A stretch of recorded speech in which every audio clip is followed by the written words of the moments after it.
Cause they was like, oh, we can do that. Like, oh, we could. I said, I know y'all can do that. That's a dance. We're gonna do it in double dutch rope today. I'm gonna teach y'all how to do dance in double dutch rope. That'll be So, amazing. Oh my God. Thank you. cause I posted it, somebody said, oh, Y'all see we're I did open it up. live. Oh, we're Oh, live. Oh, sorry guys. Okay, 5, 4, 3, 2, 1. What's up, everybody? What's up, everybody? It's your boy Troy Big Music here. You're now tuning into the Hummus Talk Show right here on Verse TV, and it is week 116. So we outside, y'all. We out here and we're doing it. But it's not just about me. We got some special guests in the building today. So who else we got in the building? Talk to me. What's up, y'all? This Shy.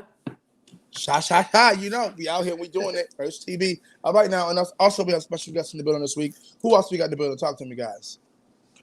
yes. My name is Quincy. My name is Romeo. And we are the Will Life Show. The Will Life Show, y'all. Thank you guys for being here, guys. We're gonna have special guests. Go say it again, Romeo. We're here today to talk about our podcast and issues within the disabled community. Thank you so much. Yes.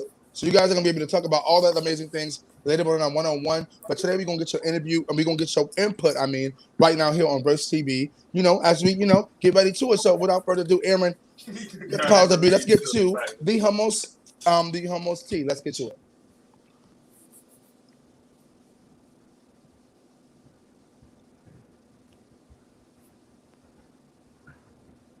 All right. So, this topic is called timing, and it's coming from NewYorkTimes.com.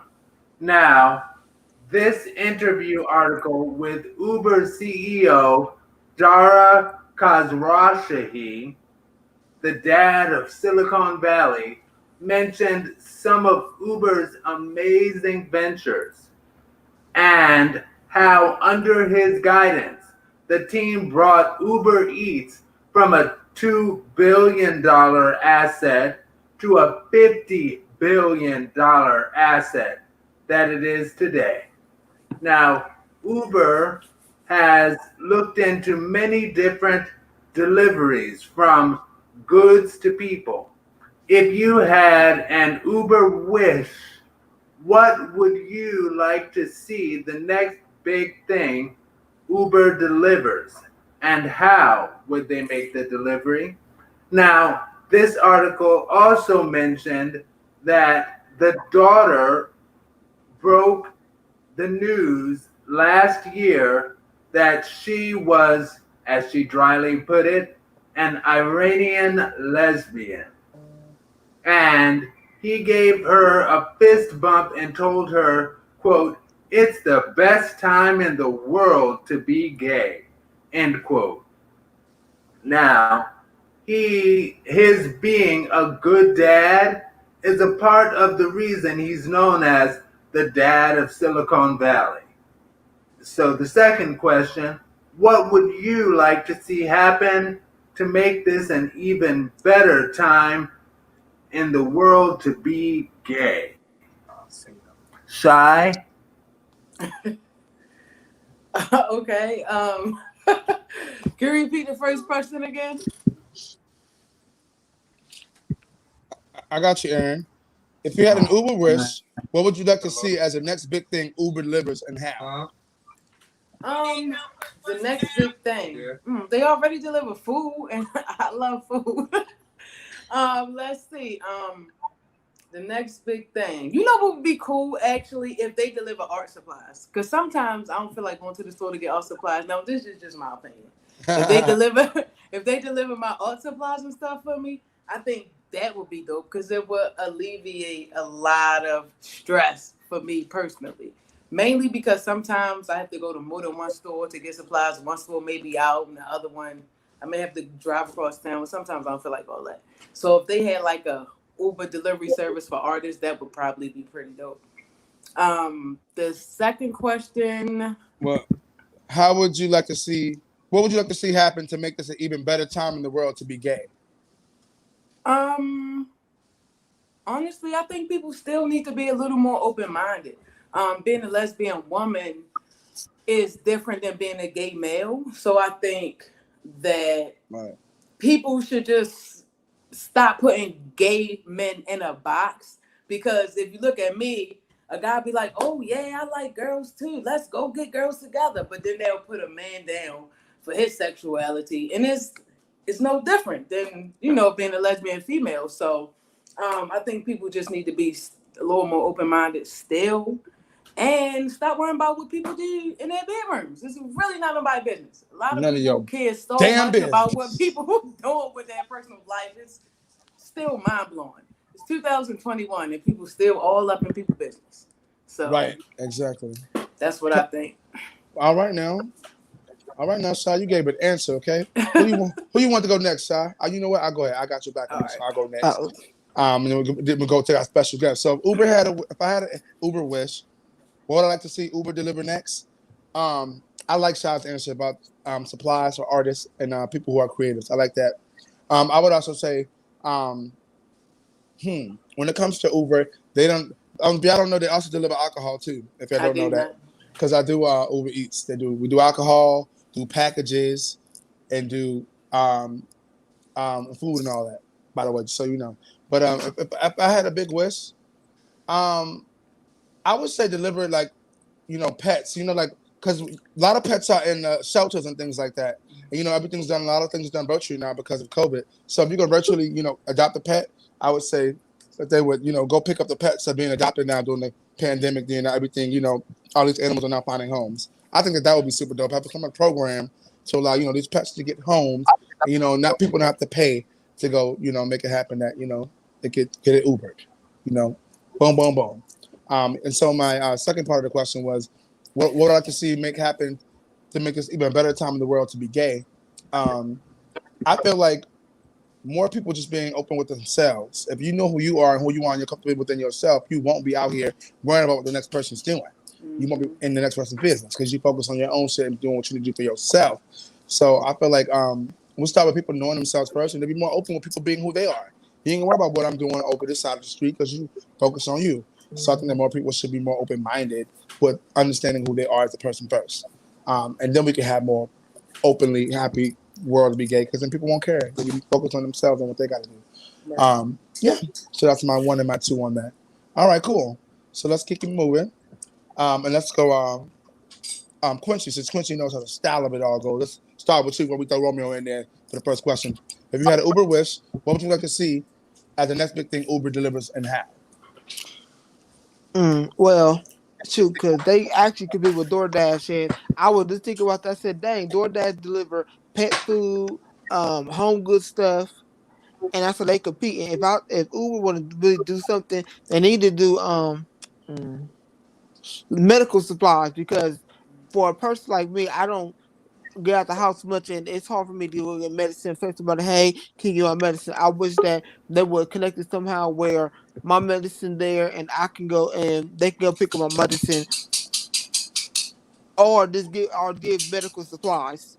That would be the first one, and then for the second question, I think that to make the world a better gay place, first of all, we need more tangible representation because now that people are seeing us more and we are doing more of a stance. Now we need representation across the board where it's tangible, where if a little boy will say, you know what, one day I won't be like this person, and they can reach this person and they know this person is tangible right there in their face. And also equal rights for everybody because like now me being disabled, I feel that they like especially being gay and disabled. The community don't even look at us as we people. We just are chairs or we just disabled. So to make the world this a better happy gay place is equal rights and representation. All right, now talk about it. So Romeo, talk to us now. First Well, question: if you had an Uber wish, talk to us. What would you like? should deliver medication once it's right, but they should also deliver any sort of apparatus that you may need, anything that would help you with your mobility, any equipment like that, a walker, crutches, whatever, Gotcha. that should also be delivered by them. Come on now. Okay. And the second part of it was, What would you like to see happen to make this an even better time in the world to be gay? I think, and this is gonna sound harsh, but it's true. I think gay people need to learn to become the representation that they want. Ooh, come on, talk about it. That was real good. You will always be marginalized if you don't speak. That's JC, by the way. Well, that's JC. Gotcha. No, I let the people know who the beautiful lady is in the back. You better talk about it. Okay, now Romeo, that was really good. Thank you for that. All right, that was only question 1, and we're getting ready to get to question 2 for Homos T. So let's get to it. As we keep things moving along, let's go. Talk to him, Aaron.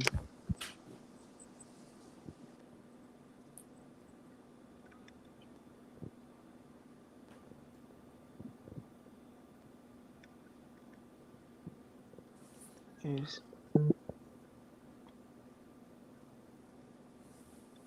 Aaron Mack, are you there?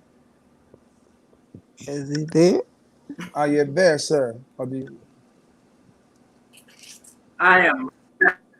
Part is called "What's in a Name," and it's coming from Sarah Silverman's Twitter.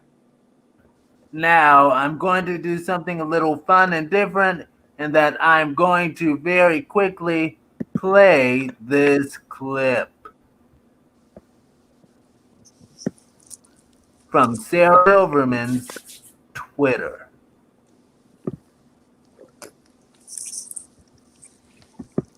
My name is Karen, and I am, And it moves. I would say, It takes struggling a moment, to but it's have the courage to bring up when that term hurts me. Courage. I am a survivor of abuse. I have currently a healthy relationship, and I am a professional customer service manager, which is probably the opposite of every, in brackets, Karen that you think of. And the very act of me expressing my displeasure is considered Karening. You have no obligation to defend your name. I understand it's unfortunate. We're in a moment. My heart goes out to you because you feel you can't complain and be named Karen. But also, you got this. This too shall pass. I get it. You feel you can't complain, and yet you did. You found a way. Listen, Karen, some of my favorite people are named Karen. It's a little unfortunate overlap, but it will pass. If you just hold on, you're gonna get through this. And I know it must suck. The funniest person I know is named Karen Kilgariff. And she really seems okay. I know. Why don't you start a hashtag? Hashtag not all Karens. I think that will do a lot of good. It did wonders for not all men. Just kidding. Do me a favor, click the link in my bio and then click the subscribe button. It's just a button you press. It doesn't cost you anything, but it keeps our show going. It actually really helps. Damn heater.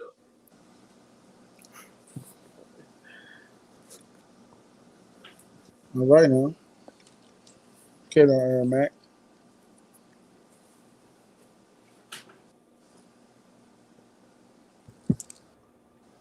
Aaron, are you there? Keeping up with it, looking at the live stream, it actually played perfectly. So we will go ahead into this topic. And it is called What's in a Name? Again, the Sarah Silverman podcast. Aaron Mack has consistently been a huge fan of Sarah Silverman since he was 24, 25 years old. And this fandom increased when Sarah Silverman gently yet explicitly called out this person who called into the Sarah Silverman podcast to voice grievances with the perceived loss of the right to complain because her name is Karen. The caller's name is Karen. Now, and currently, a popular verb for people who maliciously complain with often racist undertones is Karening. Now, the first part of the question is complaining about not being able to complain due to being named Karen kinda a part of the problem? And we'll answer that part first. And Troy, you got this. Awesome. So it's complaining about not being able to complain due to being named Karen part of the problem. First of all, Karen's a name. Before the name Karen started with this whole everything, you still had the name Karen. Still popular name. So I feel like don't allow that to, that's not the problem. If you're thinking that because your name was Karen and you can't complain because of the whole Karen thing, something's wrong with you. You need to go see a psychiatrist and have get some help. Clearly, because your name was your name before it was a problem. So you need to go get some help on that one because that's a problem. And so that's part one of it. That's how I feel about that. It's just a name. If you tripping about the name like that, something wrong with you, sis. It's not that deep. Keep it moving. Change your name then. Change it. Shy, talk to me. Question number one. Complaining about not complaining part of the problem when it comes to them Karen. It's complaining about not being able to complain. First of all, not to sound no type of way, but they've been complaining before the whole current thing came out. Like, but it's still complaining. Like, if you don't feel like you're able to complain, you're still complaining. That's like a complaint in itself. Because you can't complain because my name is Karen. Then that's a whole nother movement. Like, not all Karens. Like, like I said, that's the good, but they're still complaining whichever way you look at it. Right. I think. Right. Exactly. Quincy, talk to us. Complaining about not being able to complain to them Karen, still part of the problem. What do you think? First of all, I agree with Sean because when I had to look at it twice, and I was like, lady, first of all, you complain about being a Karen, and then second of all, if y'all stop being so like acting like people of color or so like we like animals in the zoo and y'all acting crazy like the Bible reveal of the lady in Victoria's Secret, she gonna oh my goodness and pass on out. I saw that. What the fuck? I said now that's why y'all get the Karen. If y'all stop acting like y'all acting, Karen won't be a word. A Karen won't be a Karen. First of all, a Karen is like saying Tiffany. That we could have used Tiffany and say y'all acting like Tiffany. Mm-hmm. I was giving So for you. yeah, that's my answer to that. Right. Romeo, talk to us. Let's complain about not being able to complain about the name Karen being part of the problem. The whole thing is idiocy. And if you're complaining, if you think your name is the problem, you have mental issues. You need to see a doctor. You probably need to go to an asylum because you have something wrong with you. Listen, see, we all agree on that one. All right, second part of the question is, what needs to happen for people to connect with each other enough for the act of Karening or the term Karen to cease to exist, right? So people need to mind their business and don't overreact about something that you feel, like saying that this black person stole your phone, like incidents that we're seeing today, just because they're black. Like, stop doing that. If you don't know what happened to it, if your son is careless and he lost his phone or whatever the case may be, then be honest about what happened. Don't blame people. Don't get other people involved in things that don't need to involve them. And stop putting your issues off on other people. That's your shit. Deal with it. Stop putting it off on other people. And then you won't have to worry about nobody filming you and you having a breakdown. Shai, talk to me. What do you think needs to happen? I think the problem is the whole kerning thing actually comes from a certain demographic feeling obligated, like, or entitled, like. And then once something don't go your way, you're acting belligerent for nothing. And it's not like it just started happening. Just so happened people just started recording everything now.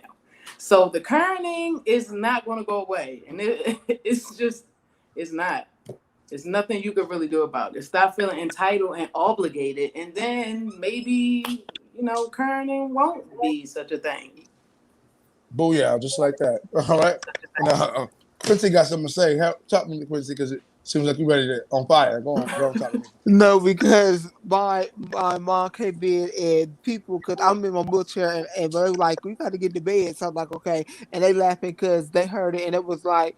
They were agreeing with Shaw. They was like, Karen ain't gonna go away. They was like, first of all, it's entitlement. First of all, if you stop acting like the first answer you said, Quincy, if you stop acting like people of any color, and then stop acting like, oh, they're hurting you or doing this outrageous stuff. I go back to the Victoria's Secret video because that was the best. That woman did the best Karen ever. I congratulate her. She should get an award. So I'm like, oh, and then gonna pass out. Then gonna attack the woman.